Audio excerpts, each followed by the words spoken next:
Hello, I'm Malik Rashid, CEO and founding president of Houston's Own Talent. I would like to welcome you all to another segment of Houston's Own Talent Show. As you know, Houston's Own Talent in the past has been a program that was dedicated to giving visibility to local artists in the music industry. But in 2004, we're going to do that and more. We're going to change our format up because why? Houston, as you know, is comprised and composed of many talented people. We have talented football players, talented basketball players, we have talented baseball players, we have talented teachers, we have talented lawyers, we have talented doctors. What we're going to do is change our format up, and we're going to be giving exposure to all of the talented people in this city that you need to know about and that you want to know about. As a matter of fact, one of those talented individuals that we will be bringing attention to is a young lady who is a professional boxer, and she's 3-0 as a pro, and her name is Yolanda Stonehands Swindell. She will be in the biggest fight of her life in a few days. As a matter of fact, it's so tough. It got everybody on pins and needles, everyone's scared. She's going up against one of the most feared boxers, female boxers in boxing. She's a former world champion. Valerie is her name. She has about 21 fights. Yolanda only has 3. She also holds a win over the talented Ann Wolfe, and she fought Ali's daughter twice. But this is going to be an interesting situation because many people are saying that it is a setup. But I'm sure after everything is said and done and the fight is all over with, those same people will be saying that it was an upset. Why? Because number one, I feel this way because I will be training Yolanda Swindell. Now, mind you, I have not trained boxers in 20 years. Many of you all may not know it that I used to be a trainer, but also many of you all may know that I am a trainer for the state of Texas. Meaning I'm a licensed instructor, I'm a licensed firearms instructor, I'm a licensed concealed carry instructor, I'm a licensed level 1, level 2, level 3, level 4, which is PPO, instructor for the state of Texas as well. And we teach a lot of things, but boxing was a major part of my life before I became a licensed instructor and before I graduated from University of Houston's Criminal Justice Center. Boxing was a big part of my life. As a matter of fact, at that time, it was my first love. For 20 years, I've stayed away from boxing. I retired. But as a trainer, I've always appreciated the discipline that comes with being a good instructor. I've always appreciated the discipline that comes with being a trainer. As a matter of fact, before this fight, I was in the process of writing a book because I love boxing in the sense that I love the art of self-defense. That's what I really love, and I love teaching self-defense. And again, I love working with the mitts. I love working with hands because all of my life, even as a kid, I've always been good with my hands, and I've always been creative. So after start coming around the gyms again, I started looking around, and I was observing many of the trainers. And to be perfectly honest with you, what led to all of this, I was really saddened. I was saddened by what I saw because what I saw 20 years ago when I left boxing, I still see today. As a matter of fact, the trainers are worse today than they were 20 years ago. So I decided to write a book. The title of the book is The Midman, His Role, Goal, and His Many Functions in Boxing. It was a book inspired by one of my mentors and one of the men that I looked up to when I was coming up as a kid, and that was the greatest, Muhammad Ali. We're looking forward to the book, and hopefully it will be able to shed a lot of light on what a trainer needs to do in order to become a better trainer, and also how he can elevate or take his boxer's skills to another level. And that's what the book is about. It's about brains, guts, and skills. It's not so much about fame, it's not so much about glory, and it's not even really about money. It's about an opportunity for one, to express himself and also help make the difference in the career of an individual.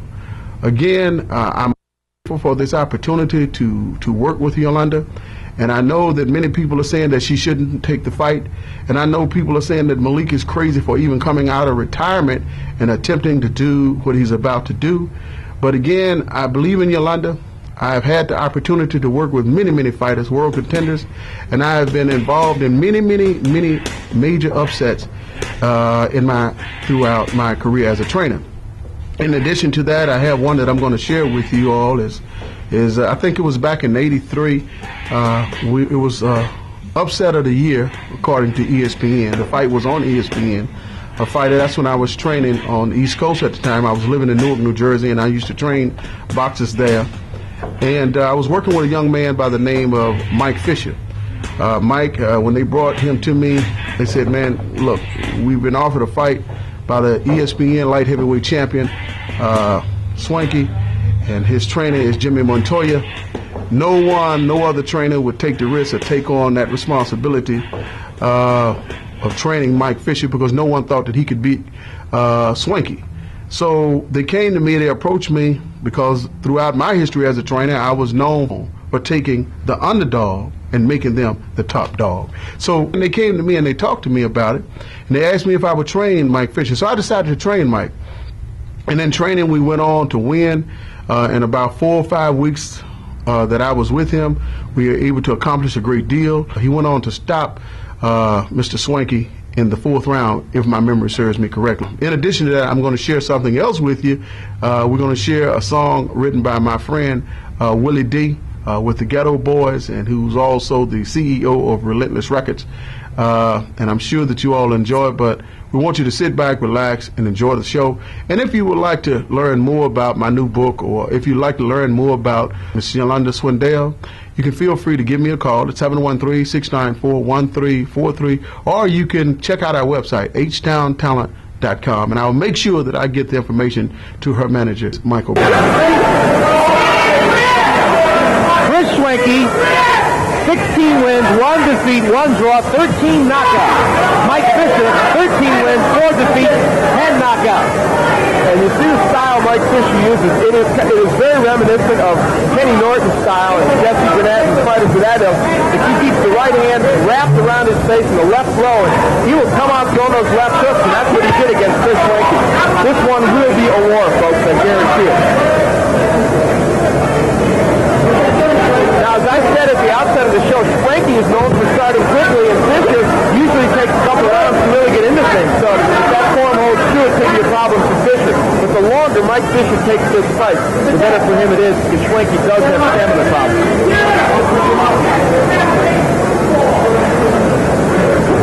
Swanky from Salt Lake City, as Las Vegas is fighting home. This is the first trip for Mike Fisher to the city of Neon. He's from Newark, New Jersey. Right hand by Fisher. But Swanky's okay. And then Fisher covers up. I said at the beginning that defensively Fisher probably would raise the edge, and so far we're seeing evidence of that. We're halfway through the opening round. We mentioned today that Fisher's from Newark, and somebody had a wiseacre remark. He said Las Vegas is just Newark fan. Oh no. The Newark Chamber of Commerce is going to call us. Fisher with a left hook to the head, a powering right hand by Swanky. And this is indeed a much better start than I think people expected from Mike Fisher. He's landed some bombs. They haven't hurt Chris Swanky yet. That's going to be the opening right.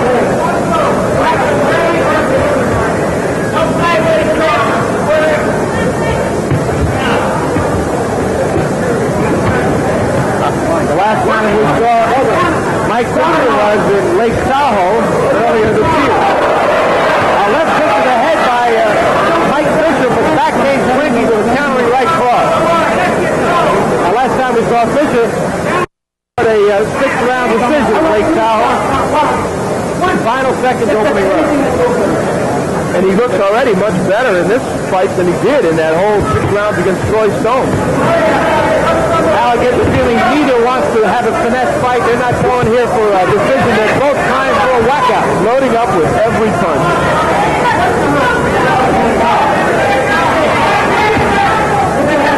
Coming up, round 2. Today came in at 175 3/4. Mike Fisher came in at 173. Jimmy Montoya had this to say to Chris Swanky before the 2nd round. I want you to judge. This guy's covering up. What do you think? You can still hit him. You with your hands down. You act like you can't hit him because it's fooling you. He's throwing this way, I want you dropping your hands. I want those hands up high. I want you to get. I want you to keep it like you're keeping them, but I want you to throw 3 blows, not 1. Okay? 3 blows. Get. Come up with your own right hand. Work on that leaving yourself. Those Jimmy Montoya's words of wisdom to Chris Schwenke, and that is to work the size and the body of his opponent, Mike Fisher. Right hand by Fisher, but 2 left hooks by Schwenke. And one of the key elements there was telling Schwenke to jab. There was a punch that was completely absent in the first round. He still isn't doing it. He is exchanging wild punches with Fisher, and that's a good way for Chris Schwenke to lose this fight, in my opinion. Montoya went on to say that when Fisher gets off, not to step back, to counter the shot. That's right, and you see I gave Fisher the first round by a 1-point margin. He wants him to step inside those wild shots of Fisher. And so far, Schwenke hasn't done that very well. He's been caught on the end of those punches on several occasions. Halfway through round 2. So there's the plot. Mike Fisher with a hooker with roundhouse rights and lefts. His opponent, Chris Schwenke, who's got lots of power, looking to work the body. In his last 2 shots, he did work the body. Right uppercut, left hook by Schwenke. The awkward style of Fisher gave Schwenke a lot of trouble in round 1, but in this round, he is indeed punching a little bit better, though a lot of those punches are being blocked by Fisher.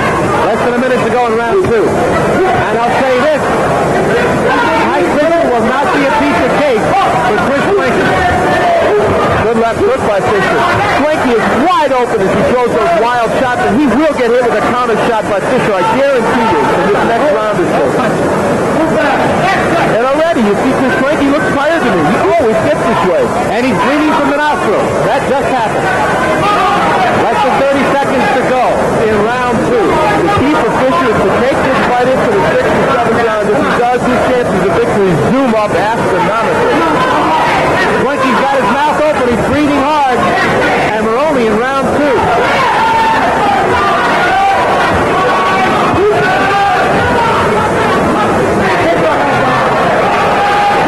That'll take care of round 2.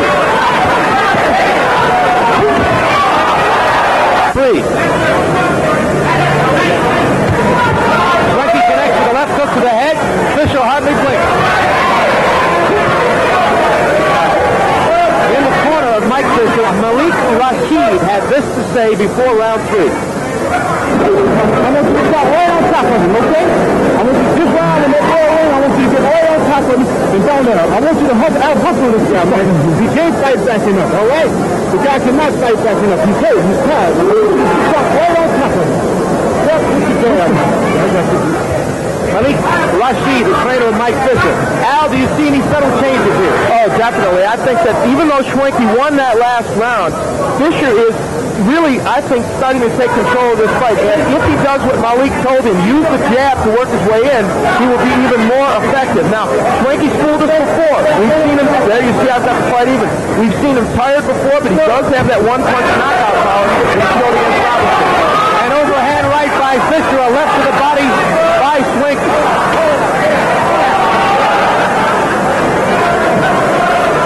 Schwenke is not moving as quickly as he was in round 1. Heck, this is only round 3. And this is scheduled for 10. So, again, we're seeing the big nemesis of Chris Schwenke, that's fatigue. And against Fisher, that's the problem because Fisher's a very determined and really a fighter who can go the distance. You can see Schwenke try a pivot move, but his right hand was muffled by the defense of Mike Fisher. Look at how low Schwenke's hands are. Below his waist. Left hook to the head by Fisher. A miss by Schwenke. That right uppercut was blocked by Fisher. Less than a minute to go in round 3. A right to the body by Schwenke. And he is going to succeed or fail with body work against Fisher. And at this point, Schwenke's still throwing a lot of punches and landing some, but many are being blocked. And remember how many punches he's throwing when we get into the 5th and 6th round.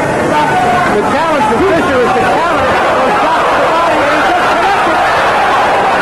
And Schwenke holding on with one hand, now presses against Fisher. Davey Pearl separates him, less than 30 seconds to go in round 2.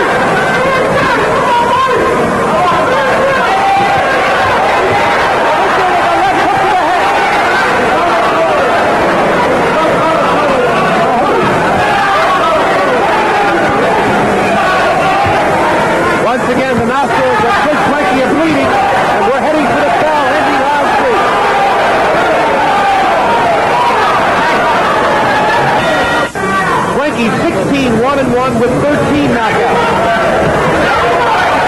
In the corner of Chris Schwenke, a lecture was heard from Jimmy Montoya. Stop trying so hard. Relax.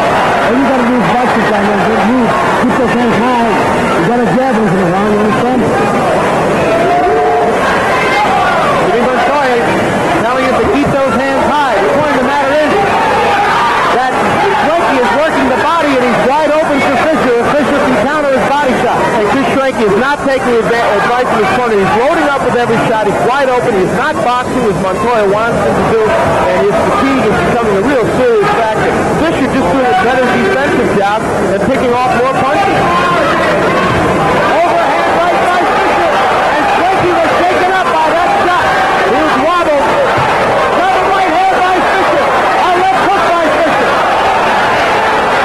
Schwenke is tired and he's stunned. Another right hand by Fisher.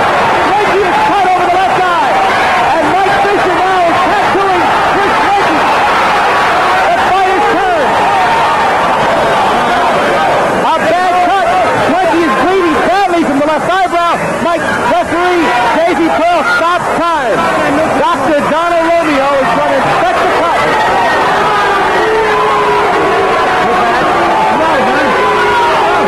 Dr. Donna Romeo stops the fight.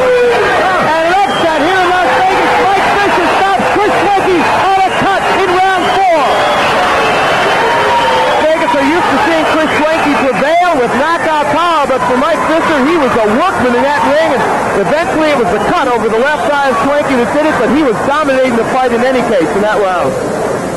A disappointing ending for Chris Schwenke, but the point of the matter is, in round 4, Mike Fisher was connecting.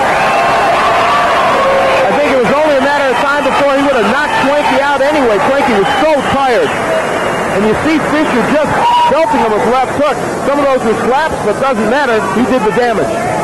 So Mike Fisher, the invader from Newark, New Jersey, comes in here and stops Chris Schwenke in the 4th round. Here's another angle of that action in the 4th round. Mike Fisher just teeing off on Schwenke, who was tired and taking shots flush on the head. And Fisher was just driving it. Look at that left hand. 2 left hooks. You see Schwenke recoiling from the blows. At that point, he was bleeding heavily from the cut on the left eyebrow. Dr. Donald Romeo came up. Referee Davey Pearl asked for the doctor, and the doctor stopped it. Here's the official time from Chuck Hall.